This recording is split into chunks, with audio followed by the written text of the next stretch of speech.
From New York, world's most famous detective, Sherlock Holmes.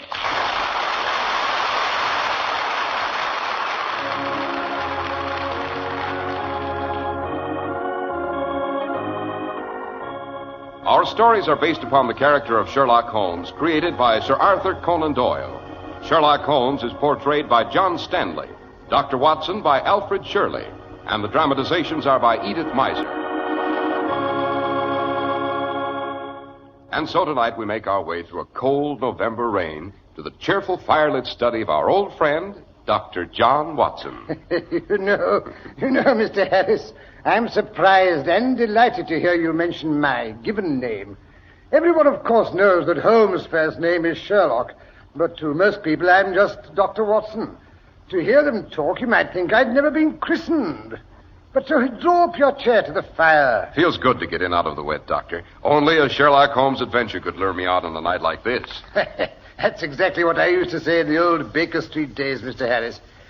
Yes, it brings to mind a case that looked like a neat little murder in Tufnell Park. Too neat, as it turned out. If Holmes, the incurable skeptic, hadn't happened along at the psychological moment, the wrong man would have undoubtedly gone to the gallows and... But before we become any further involved in what appeared to be mayhem and sudden death...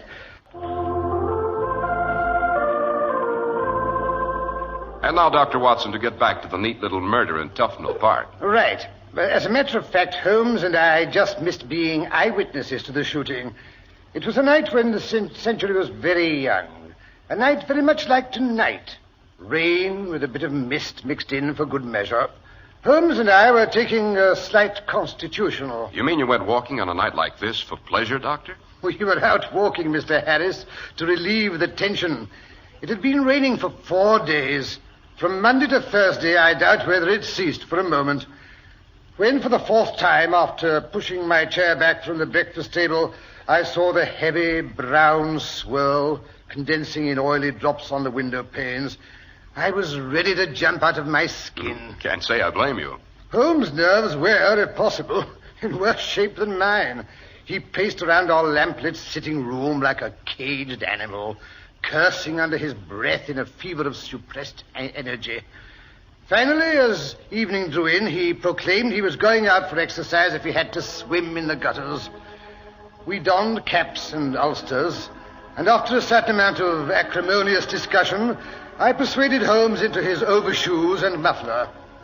For half an hour we strode the streets in silence. Little by little our nerves relaxed and our pace slackened. By the time we started across Tufnell Park, Holmes was feeling almost amiable.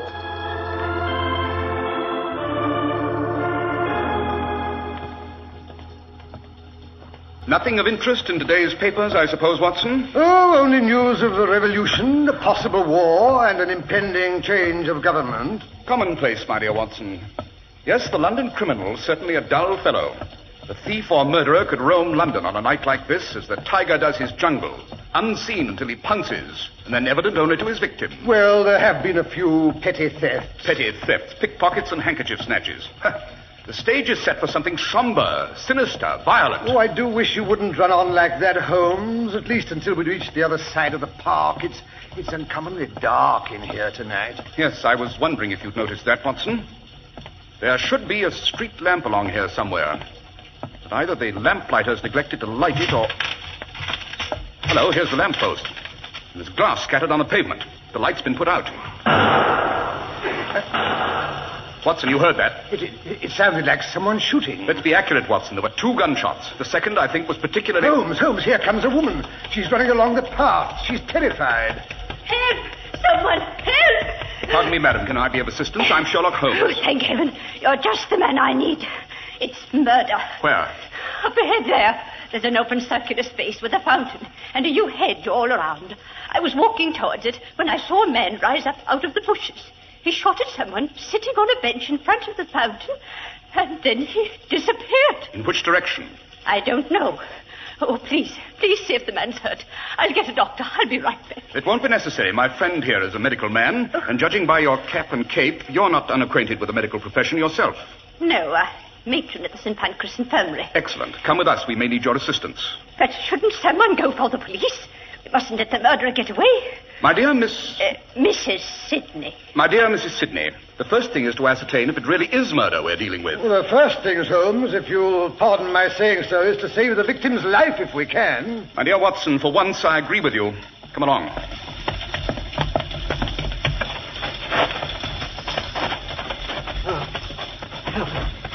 Help me, son. I'm shot. Here he is, Watson, on the ground beside the bench. Holmes, light some matches so I can have a look at him. Good Lord. It's Superintendent Jeffers. His neck. He's been shot in the neck. Yes, I'm afraid it's serious. Matron. I'm glad. Have them get me to the infirmary. He's right. We'll have to operate. Hurry, Mrs. Sidney. Tell them to send the ambulance and a stretcher. Robert! Robert, what's happened? Oh, Robert, what have they done to you? Nellie, where were you? I waited. I came as quickly as I could. They wouldn't let me off duty. Nellie, never mind that. Go get help. Tell them to bring the ambulance. Oh, no, I want to stay with him. And what good would you be? Just a probationer? I'm the one he needs now. For the love of heaven, someone go. We've got to get the bullet out of him. He's bleeding internally. All right, I'll go, but oh, please don't let him die. Thinks she's a nurse. What does she know? What does she know about anything? Watson, any more wounds beside the one in the neck? Great Scott, no. That's enough, isn't it? But there were 2 shots. We heard 2 shots, Watson. Don't bother me now, Holmes. Can't you see I'm busy? He was sitting on the bench. The bullet entered from the front. The shot was fired from this direction. Well, that's right, Mr. Holmes. The man came out of the bushes from over there. He took 2 steps, and then I saw the flame spurt out of his revolver. Once or twice? Well, I don't... Well, that is, once. I'm sure it was only once. It was George shot me. Oh, George McGowan. I spotted his cap in the dark over there. Been shadowing me all afternoon. Thought I'd shaken him off, but I wouldn't have kept the appointment with Nellie. Knew I was in danger. The minute I saw his cap come out of the bush. Did he say anything? Did he threaten you? No, didn't say anything. Just shot me. What did his face look like as he came toward you? Leave him alone. Can't you leave him alone? That's right, sir. Don't try to talk. Save your strength. Oh, here comes the ambulance. Thank heaven for that. It won't be long now. This way. He's in here. We brought the ambulance as close as we could, but the path is much too narrow. Never mind the excuses, Nellie. Bring the stretcher over here. Yes, ma'am. Come on there. All right. Down, George. That's right, boys. Now, easy. I'll take the shoulders and the head. I brought a lantern. You keep away from him. You've done enough harm already. Now then, come on. Carry him to the ambulance. Careful, keep out of step. Oh, his head, you fools. You've got his head lower than his feet. Watson, when you finished operating, be sure to save me the bullet. I'm not interested in adding to your grisly souvenirs. I'm not asking for a souvenir, Watson. I'm demanding evidence. Be sure I get that bullet. It's all my fault. I shouldn't have said I'd meet him here tonight. I knew old George had threatened Dr. Jeffers when he was released today. Who is old George, Miss Nellie? And what did he have against the superintendent? Well, nothing, really. George McGowan is just a tragic old man who drank too much and couldn't get on with his family. His daughter stood it as long as she could. And then she had him committed. I see. The first few days were pretty bad. He had DTs, you know. And he kept yelling for his revolver to protect himself. Fortunately, Dr. Jeffers had taken the gun away from him when old George arrived. That's when he first took a dislike to Dr. Jeffers. And even after he was better, he went on hating him. Is Dr. Jeffers generally disliked? Oh, no, he's wonderful. That is, well, I suppose he is strict. But you have to be if you're in charge of a place like St. Pancras. You wouldn't by any chance be prejudiced. Well, perhaps I am, just a bit. It's a secret. But, well, Dr. Jeffers and I are engaged to be married. Yes, I gathered as much. Tell me, Miss Nellie, does anyone else suspect this attachment? Oh, no, I'm sure no one does. Dr. Jeffers was most particular. None of the other nurses should find out. He said it would be bad for hospital discipline. I see. Tell me, what did Dr. Jeffers do with Mr. McGowan's revolver when he took it away from him? Oh, he put it in the safe. That's what they always do with the patient's valuables when they arrive.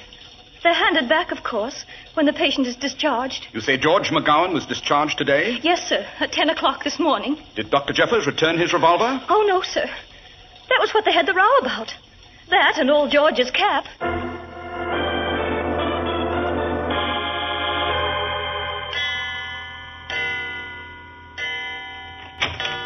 Hey, there you are. I've been waiting this half hour for me discharge. Well, here it is, George. And how many times do I have to tell you to take that cap off when you're in the house? I'm wearing my bonnet because I'm ready to go. Very well, then. But see you go straight home. No dropping in at any pub on the way, mind you. Eh? Well, what are you waiting for? For you to give me back my pistol. Don't you think you're better off without it? Who's to be the judge of that? I brought it with me from Glasgow. Well, you're not going to get it. If you're going to stand here arguing, take off that dirty cap. It's no dirty cap. It's my fine Scotch bonnet. Mr. McGowan tartan it is. I've kept it on in the presence of better men than you be. That will do, George. You are not allowed to talk to the superintendent like that. Oh, ain't I? Matron, you and your nurses may be daft over this doctor, but you better look out for old George. I'll get even with Mr. Superintendent Jeffers if it's the last thing I do.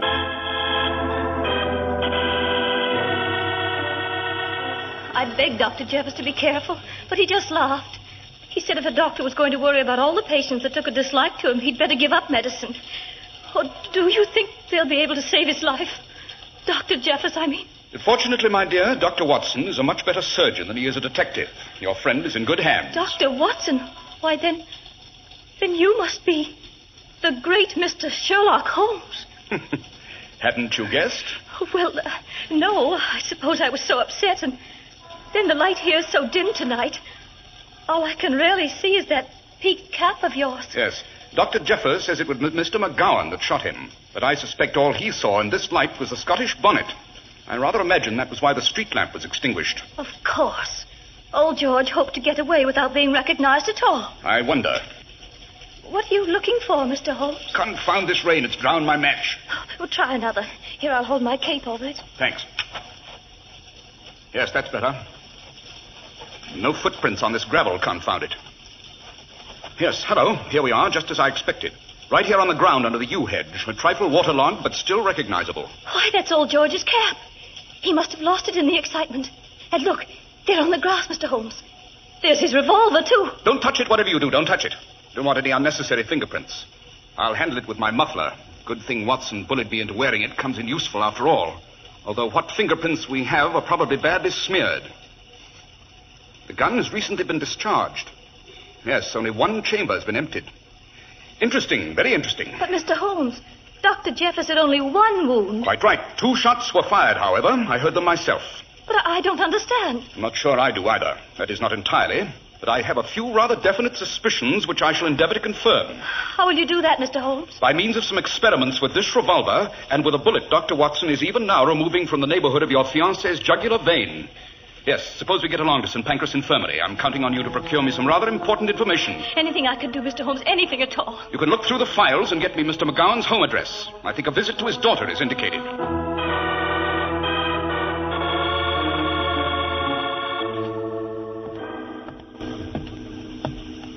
Let's see, 17 Burberry Mews. 17, yes, here we are. Dilapidated little villa. Ah, well.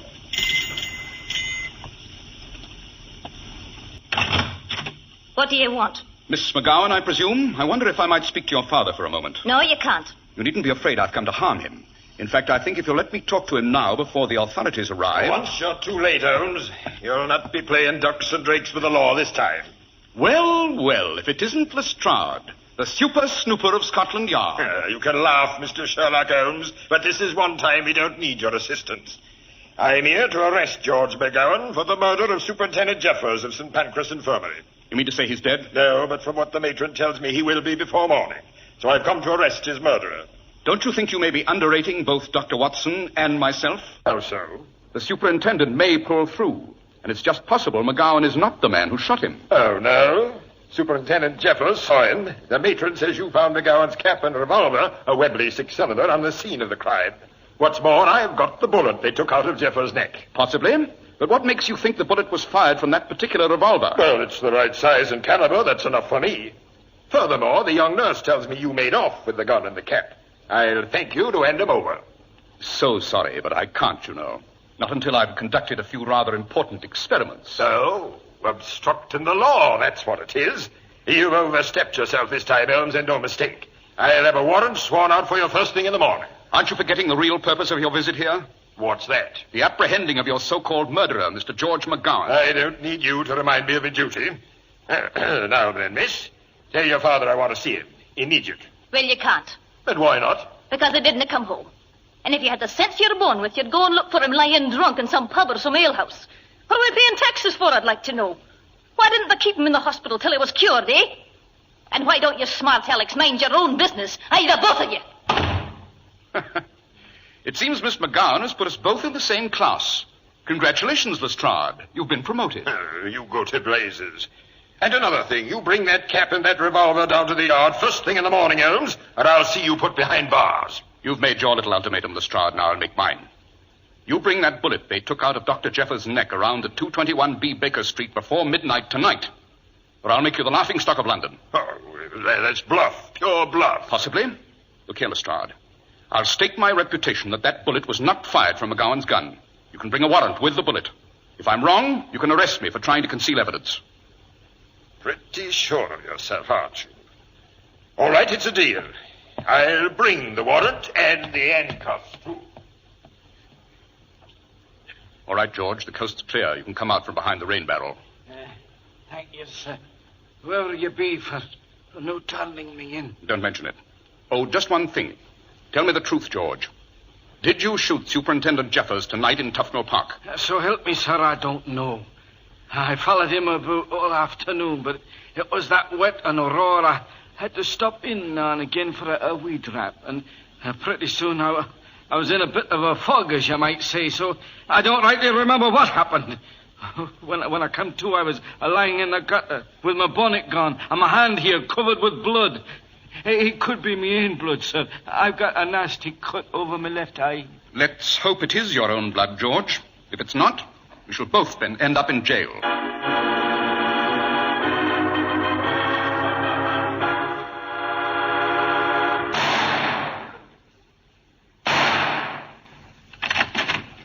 Holmes, what in the name of common sense do you think you're doing?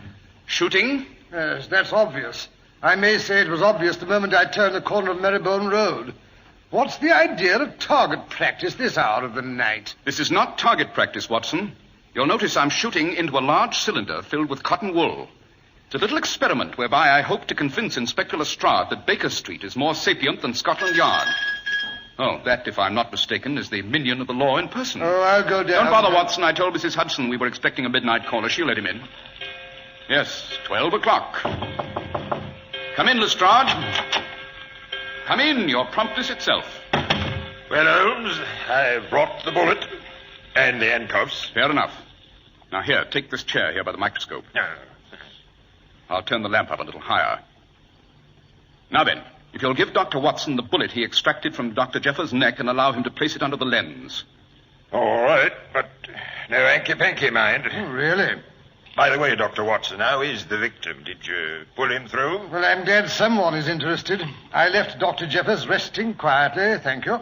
Holmes never thought to inquire. My dear Watson, I have every confidence in your medical ability. No, what I'm really curious about is the pattern of the marks on this bullet. Pardon me while I focus the lens. Yes, now let's see. I thought so. He may know what you're talking about, Dr. Watson, but I'm completely in the dark. How about you? I'll confess, Lestrade, I'm quite frequently in your predicament. But it's all so childishly simple. This bullet could not possibly have been fired from George McGowan's revolver. The bore patterns are entirely different. Oh, what's he raving about? Here, look in the microscope while I explain in words of one syllable. I'm looking. Go ahead. Notice the pattern of lines, whorls, and scratches on that bullet. Fix them well in your mind. All right, I'm doing it. A few years ago, Lestrade, I persuaded Scotland Yard to take up the science of fingerprinting. Fingerprints are now recognized as the one sure method of identification. No two sets of fingerprints can possibly be alike. Granted. I'd like to introduce you to the science of ballistics. Oh, what's that? Every gun that's capable of firing a bullet leaves on that bullet a pattern of its own. A pattern that's as individual as a man's fingerprints and as incapable of duplication. Now, Watson, if you'll dig one of the bullets fired from Mr. McGowan's Webley out of that cotton wool. All right. We'll have a look at it under the microscope. Here you are, Holmes.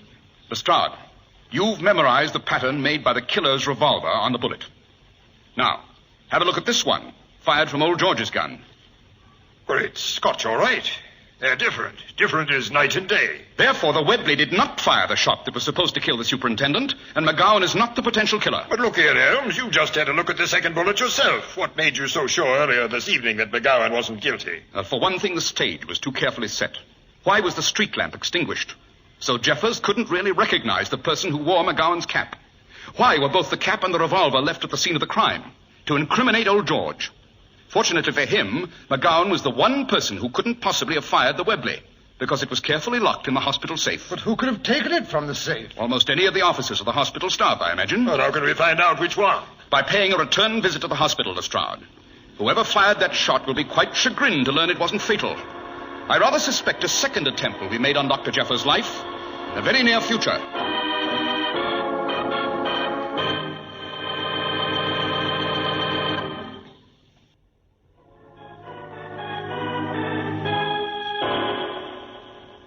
Watson, in which wing of the hospital have they put Dr. Jeffers? He's on the ground floor, over there to the left where the light is burning. Good.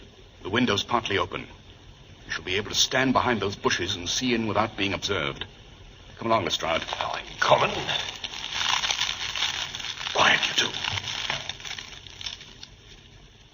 Here we are. We can see over the sill. Nurse has her back turned. She won't notice. Everything seems to be quiet enough.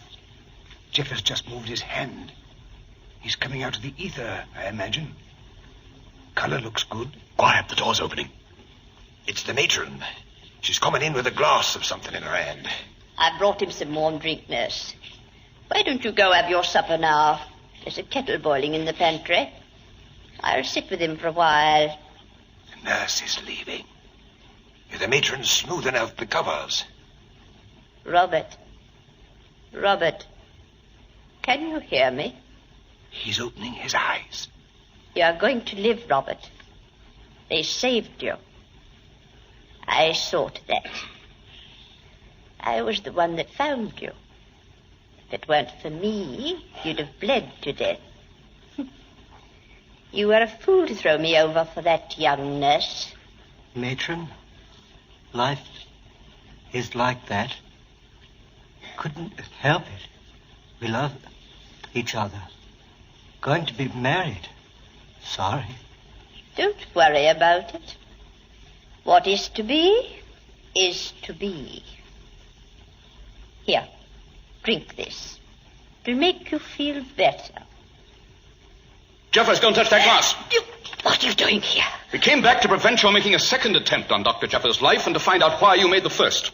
Watson helped Lestrade over the sill before he strangles himself. Yes, matron, you've just given us the strongest motive that exists for murder. Jealousy. You think you're smart, Mr. Holmes. You can't prove anything. You'll never find my fingerprints on any revolver. And you'll never find the revolver. Mr. Lestrade here knows you can't convict anyone without proof. I think the contents of that glass will prove you tried to murder Dr. Jeffers. Take that glass away from her, Lestrade, quick, before she can empty it. No, you don't. Good Lord. She drank it, Holmes. She drank it herself.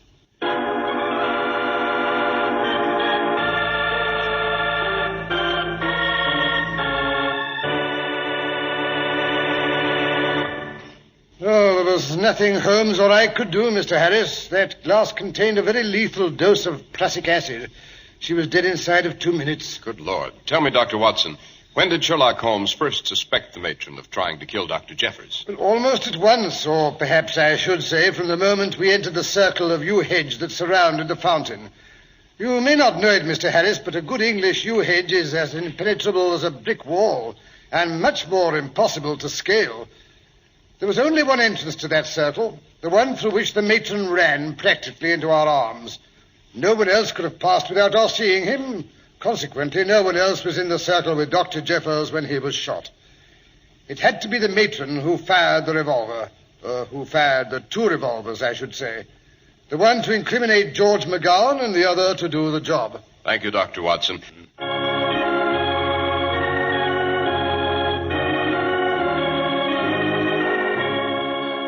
World's most famous detective, Sherlock Holmes. Sherlock Holmes is produced and directed by Basil Lochran, with special music by Albert Berman.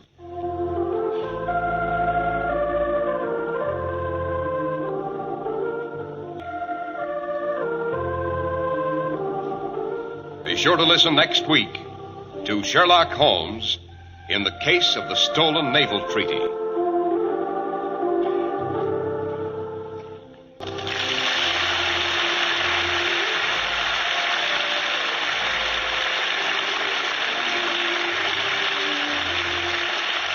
This is Cy Harris speaking. This is the world's largest network, serving more than 450 radio stations, the Mutual Broadcasting System.